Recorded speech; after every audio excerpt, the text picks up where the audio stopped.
ស្រណោះណាស់ពេលភ្លៀងរលឹមក៏ឆ្លើយក្រឹមក្រឹមស្រែកដាំក្តាប់ខ្យងស្រណោះណាស់ពេលភ្លៀងរលឹមក៏ឆ្លើយក្រឹមក្រឹមស្រែកដាំក្តាប់ខ្យងស្រណោះពីអ្នកត្រសងនាំគ្នាផ្ដោផ្ដងនៅតាមដងអូទឹកខ្លាឆ្វេងឃើញមកចាគៀងគូ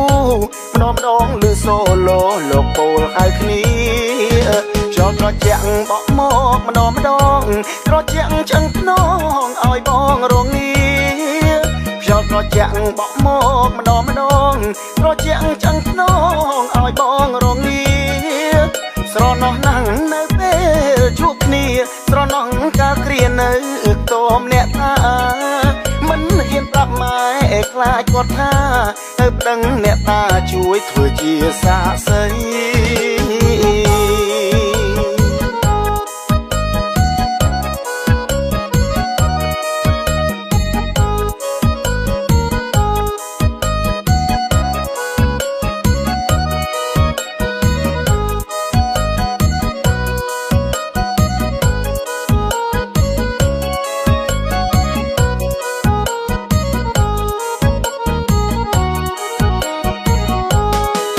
ស្រណោះណាស់ពេលភ្លៀងរលឹម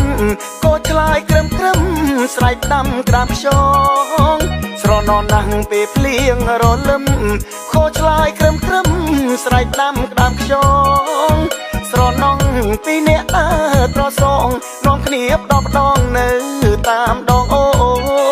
ទឹកខ្លាឆ្វេងឃើញមកចាគៀងគូម្ដងម្ដងលឺសូឡូលោកពោលហៅគ្នា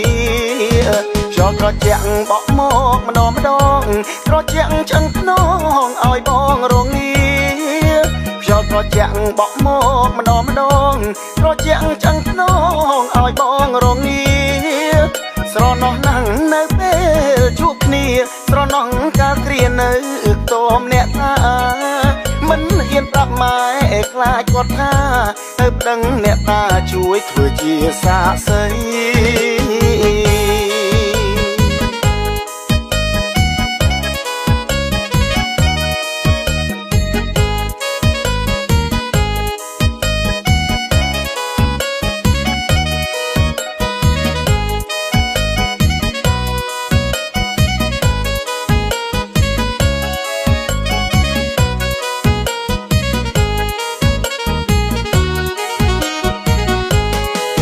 ស្រណោះណាស់ពេលភ្លៀងរលឹម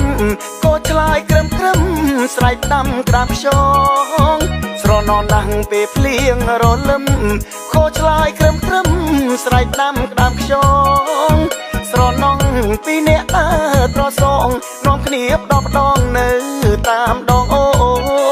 ទឹកខ្លាឆ្វេងឃើញមកចាគៀងគូម្ដងម្ដងលឺសូឡូលោកពោលហៅគ្នាត្រជាក់បក់មកម្ដងម្ដងត្រជាក់ចឹងភ្នងឲ្យបងរងាខ្យល់ត្រជាក់បក់មកម្ដងម្ដងត្រជាក់ចឹងភ្នងឲ្យបងរងាស្រណោះណាស់នៅពេលជួបគ្នាស្រណោះកាលគ្រានៅតោមអ្នកថាមិនហ៊ានប្រាប់ម៉ែខ្លាចគាត់ថាទៅដឹងអ្នកតាជួយធ្វើជាសាក្សី